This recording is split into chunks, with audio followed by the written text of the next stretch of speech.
Hello दोस्तों, स्वागत है आपका नए वीडियो में नए टॉपिक के साथ। आज का टॉपिक है कंप्रेसर। आज की वीडियो में हम जानेंगे कंप्रेसर क्या होता है, कंप्रेसर कैसे काम करता है और कंप्रेसर कितने टाइप के होते हैं। तो शुरू करते हैं आज के वीडियो को। तो सबसे पहले हम जानेंगे कंप्रेसर क्या होता है। कंप्रेसर एक ऐसी मशीन है जो एयर या गैस को कंप्रेस करती है और उसके प्रेशर को बढ़ाती है। एयर कंप्रेसर एटमॉस्फेयर से एयर को लेता है और उसको कंप्रेस करता है। उसके बाद ये कंप्रेस एयर एक स्टोरेज वेसल में जाती है और हाई प्रेशर पर स्टोर हो जाती है। इसके बाद हम पाइपलाइन के थ्रू इस कंप्रेस एयर को जहां हमको ज़रूरत है वहां पर यूज़ कर सकते हैं। एयर कंप्रेसर को चलाने के लिए हमको कुछ वर्क की ज़रूरत पड़ती है, इसलिए हमको एक प्राइम मूवर की आवश्यकता होती है। और ये प्राइम मूवर हमारा या तो मोटर हो सकती है या इंजन होती है। अब एयर कंप्रेसर हमारे कई तरीके के हो सकते हैं। कंप्रेसर को हमने बेसिकली दो भागों में डिवाइड करा है, जिसमें पहला है positive displacement and dynamic type. Dynamic type में भी हमारे सेंट्रीफ्यूगल टाइप होते हैं एंड एक्सियल टाइप होते हैं। पॉजिटिव डिस्प्लेसमेंट में हमारे reciprocating type and rotary type होते हैं। रोटरी टाइप में हमारे lobe type, screw type, ionic liquid piston type, scroll type and went type होते हैं। रेसिप्रोकेटिंग में diaphragm type, double acting and single acting होते हैं। ये सारे कंप्रेसर किस तरीके से काम करते हैं वो हम आगे डिटेल में जानेंगे। तो पॉजिटिव डिस्प्लेसमेंट एयर कंप्रेसर क्या होता है? इस कंप्रेसर के अंदर हम किसी भी एयर या गैस के वॉल्यूम को कम करते हैं तथा उसके प्रेशर को बढ़ाते हैं। और ये काम करने के लिए हम कई तरीके के मैकेनिज्म यूज़ करते हैं और ये मैकेनिज्म हम आगे जानेंगे। जैसे कि आप यहाँ पर देख सकते हैं, ये हमारा रेसिप्रोकेटिंग कंप्रेसर है और इसमें एयर को कंप्रेस करने के लिए हम एक पिस्टन का यूज़ करते हैं और ये हमारा पिस्टन। ये पिस्टन जब आगे पीछे मूव करता है तब इस चैम्बर के अंदर जो भी एयर आती है वो कंप्रेस होती है। आगे हम डिटेल में रेसिप्रोकेटिंग कंप्रेसर को भी पढ़ेंगे। डायनेमिक डिस्प्लेसमेंट कंप्रेसर क्या होता है? इस कंप्रेसर के अंदर ब्लेड्स होते हैं और इम्पेलर होते हैं जो कि हाई स्पीड पर घूमते हैं।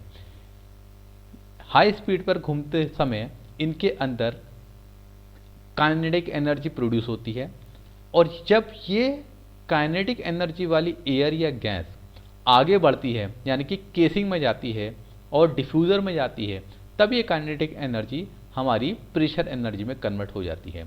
इसका एग्जांपल है हमारा सेंट्रीफ्यूगल कंप्रेसर, वो भी हम आगे जानेंगे वो कैसे बढ़ती है। यहाँ पर आप देख सकते हैं, ये हमारा सेंट्रीफ्यूगल कंप्रेसर है। ये मोटर से चलता है, मोटर इसके इम्पेलर को घुमाती है, इम्पेलर एयर की काइनेटिक एनर्जी को बढ़ाती है। ये जो एयर है आप देखेंगे इस केसिंग में आती है। इस केसिंग का डिजाइन इस तरीके से होता है कि जो हमारी काइनेटिक एनर्जी है वो प्रेशर एनर्जी में बढ़ जाती है और एयर का हमारा जो प्रेशर है वो इंक्रीज हो जाता है। पॉजिटिव डिस्प्लेसमेंट एयर कंप्रेसर कौन कौन से होते हैं? तो पहला होता है हमारा लोब टाइप एयर कंप्रेसर। इसके अंदर हमारे इस तरीके से लोब होते हैं, जैसे कि पहला लोब यहाँ पर है एंड सेकेंड लोब यहाँ पर है। इसमें एक लोब को हम मोटर की सहायता से चलाते हैं तो दूसरा लोब कॉन्टैक्ट के कारण इसके अपोजिट डायरेक्शन में घूमने लगता है। जब ये लोब घूमता है तो यहाँ पर वैक्यूम क्रिएट होता है और यहाँ से एयर अंदर जाती है और जैसे एयर अंदर जाती है तो लोब और इसके बीच में यहाँ पर एयर ट्रैप हो जाती है और जैसे जैसे ये आगे बढ़ती है तो इसका प्रेशर बढ़ता जाता है और हमारी जो एयर है यहाँ से आगे चली जाती है। फिर है रोटरी स्क्रू टाइप। इसके अंदर दो स्क्रू होते हैं इस तरीके से, एक यहाँ पर स्क्रू है, एक यहाँ पर स्क्रू है। दोनों ही अपोजिट डायरेक्शन में घूमते हैं। यहाँ से हमारा एयर का इनलेट होता है, ये एयर इन दोनों स्क्रू के बीच में जाती है और कंप्रेस होकर यहाँ पर हाई प्रेशर के साथ बाहर निकलती है। रोटरी वेंट टाइप क्या होता है? इसके अंदर हमारे रोटर्स होते हैं और ये जो रोटर है हमारा ये घूमता है और हमारी वेन्स होती हैं ये जो हैं यहाँ पर ये हमारे वेन्स है। जब ये रोटर घूमता है तब एयर का सक्शन यहाँ पर होता है, और ये जो वेन्स हैं इस स्लॉट के अंदर, ये जो हैं स्लॉट्स हैं उसमें आगे पीछे होती है। यहाँ पर आप देखेंगे जब एयर शक होती है तो यहाँ पर धीरे धीरे एयर आगे जाएगी, और जैसे जैसे यहाँ एरिया कम होता जाएगा यहाँ पर, तो यहाँ पर ये कंप्रेस हो जाएगी और यहाँ से हमारी हाई प्रेशर एयर बाहर निकल जाएगी। इस टाइप के कंप्रेसर का यूज़ हम पेंट पंप और ड्राई क्लीनिंग में करते हैं। स्क्रॉल कंप्रेसर, इस टाइप के कंप्रेसर का यूज़ हम रेफ्रिजरेशन में करते हैं, और जो हमारे ट्रक ट्रांसपोर्टेशन वाली चीज़ है वहाँ करते हैं, और मेरीन कंटेनर में करते हैं। इसके अंदर 2 ऑफसेट स्पाइरल ब्लेड होते हैं जो कि एयर को कंप्रेस करते हैं। आप यहाँ पर देख सकते हैं एक ब्लेड यहाँ पर है और एक ब्लेड यहाँ पर है, और दोनों स्पाइरल हैं। जब ये घूमते हैं तो आप देखिए जो ग्रीन कलर से दिख रहा है ये हमारी एयर है।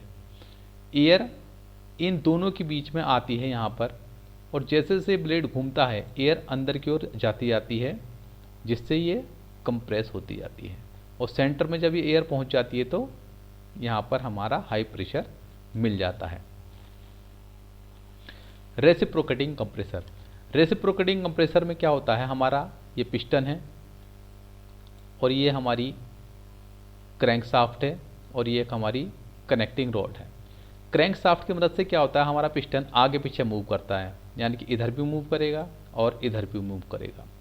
जब पिस्टन हमारा इस ओर मूव करता है तब यहाँ पर सिलेंडर के अंदर वैक्यूम क्रिएट होगा, जिसके कारण एयर यहाँ से इस चैम्बर में आ जाएगी, और जब ये सिलेंडर इधर को मूव करेगा तब ये सिलेंडर इस एयर पर एक फोर्स अप्लाई करेगा, जिससे इसका जो वॉल्यूम है वो रिड्यूस हो जाएगा और प्रेशर इंक्रीज हो जाएगा। प्रेशर इंक्रीज होते ही यहाँ से हमको डिस्चार्ज मिल जाएगा। यहाँ पर आप देख सकते हैं ये हमारा सिंगल एक्टिंग कंप्रेसर है, यानी कि इसमें एक ही तरफ सक्शन एंड डिस्चार्ज होता है, और ये हमारा डबल एक्टिंग है जहाँ पर इस तरफ एंड इस तरफ दोनों तरफ इनलेट एंड दोनों तरफ आउटलेट या डिस्चार्ज होता है। फिर हमारा आयोनिक कंप्रेसर, आयोनिक कंप्रेसर हमारा हाइड्रोजन गैस को कंप्रेस करने के काम में लाया जाता है। इसकी जो वर्किंग प्रोसेस है सेम रेसिप्रोकेटिंग कंप्रेसर की तरह है, लेकिन फ़र्क इतना है कि रेसिप्रोकेटिंग कंप्रेसर में हमारा मेटल का पिस्टन होता था, लेकिन यहाँ पर हमारा ये जो है लिक्विड का पिस्टन है, यानी कि यहाँ पे लिक्विड आगे पीछे मूव करता है, और ये जो लिक्विड होता है एक सॉल्ट के रूप में होता है। अब सॉल्ट क्या होता है, सॉल्ट एक ऐसा लिक्विड है जो कि या जिसका मेल्टिंग पॉइंट 100 डिग्री सेंटीग्रेड से कम होता है, और इसके एग्जाम्पल हैं टेट्राफ्लोरो ऑर्बेट, हेक्साफ्लोरोफॉस्फेट, ट्राईफ्लोरो मीथेन सल्फोनाइमाइड। तो इस तरीके से यहाँ पर कई सारे सॉल्ट हैं जो कि इस आयोनिक कंप्रेसर में यूज़ करे जाते हैं, और यहाँ पर देख सकते हैं कि किस तरीके से इसकी वर्किंग होती है। फिर है डायाफ्राम कंप्रेसर। डायाफ्राम कंप्रेसर के अंदर एक डायाफ्राम होता है जो कि सिलिकॉन या रबड़ का बना होता है। चूँकि इसकी स्ट्रेंथ कम होती है इसलिए ये कम प्रेशर की जगह पर यूज़ करा जाता है, जैसे कि हमारे जो CNG या हाइड्रोजन प्लांट हैं वहाँ पर। इसकी वर्किंग आप यहाँ पर देख सकते हैं। ये हमारा डायाफ्राम है जिसके आधे हिस्से में ऑयल भरा है, और ऊपर का हिस्सा हमारा गैस के सक्शन और डिस्चार्ज के लिए है। जब हमारा ये पिस्टन नीचे को जाता है तब ये जो ऑयल है वो भी नीचे जाएगा, और यहाँ पर हमारा वैक्यूम क्रिएट होगा, जिससे यहाँ पर हमारी एयर भर जाएगी। और जैसे ही ये पिस्टन ऊपर की ओर जाएगा ये जो ऑयल है इस गैस पर प्रेशर लगाएगा, जिससे ये जो हमारी गैस है इस तरीके से यहाँ पर ये कंप्रेस होगी और हमको ये डिस्चार्ज मिल जाएगा। उसके बाद ये प्रक्रिया कंटिन्यू इसी तरीके से चलती रहेगी, पहले ये यहाँ पर, फिर यहाँ, फिर यहाँ, फिर यहाँ, इस तरीके से चारों प्रोसेस होती रहती है। और इस एनिमेशन में आप देख सकते हैं कि ये हमारा डायाफ्राम है, नीचे जाता है तो यहाँ से हमारा सक्शन होता है, और ऊपर जाता है तो यहाँ से हमारा डिस्चार्ज होता है। फिर है डायनेमिक डिस्प्लेसमेंट कंप्रेसर, जिसमें पहला हमारा सेंट्रीफ्यूगल कंप्रेसर। इस कंप्रेसर के अंदर हमारा इम्पेलर होता है और ब्लेड्स होते हैं जो कि मोटर से अटैच होते हैं। जब ये मोटर घूमती है तो इम्पेलर भी घूमता है, जिसके कारण एयर की काइनेटिक एनर्जी बढ़ती है, और ये काइनेटिक एनर्जी वाली एयर जब आगे जाती है तो इस तरीके से इस केसिंग में जाती है। और इस केसिंग का डिजाइन ऐसा होता है हमारा कि जैसे जैसे ये आगे बढ़ेगा इसका एरिया बढ़ता जाता है। और आपको बर्नौली थ्योरम के अकॉर्डिंग पता है कि जब भी हमारा एरिया बढ़ता है तो वेलोसिटी कम होगी।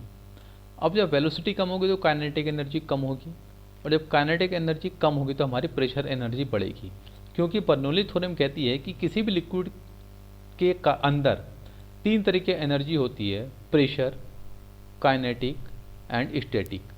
एक एनर्जी कम होगी तो दूसरी बढ़ेगी। अब यहाँ पर स्टैटिक एनर्जी तो कॉमन है, लेकिन काइनेटिक एनर्जी एरिया बढ़ने के कारण कम हो रही है, तो इसी कारण प्रेशर एनर्जी हमारी इंक्रीज हो जाएगी। और इस टाइप के जो हमारे कंप्रेसर होते हैं वो केमिकल प्लांट्स में, ऑयल रिफाइनरीज में यूज़ होते हैं, और इसके द्वारा हम 6.9 मेगा पास्कल का प्रेशर अचीव कर सकते हैं। इसके बाद हमारा एक्सियल एयर कंप्रेसर। इस टाइप के कंप्रेसर में हमारे रोटर होते हैं, जैसे कि हमारा रोटर है जिसके ऊपर रोटर ब्लेड होते हैं। ये जो ब्राउन कलर के हैं ये हमारे रोटर ब्लेड हैं, और ये जो हमारे पिंक कलर के हैं ये स्टैटिक ब्लेड हैं। रोटर ब्लेड रोटर घूमने के साथ घूमेंगे, लेकिन स्टैटिक ब्लेड बिल्कुल फिक्स होते हैं, ये घूमते नहीं हैं। जब हमारा रोटर ब्लेड घूमेगा तो क्या होगा, जो एयर है वो अंदर की ओर सक होगी।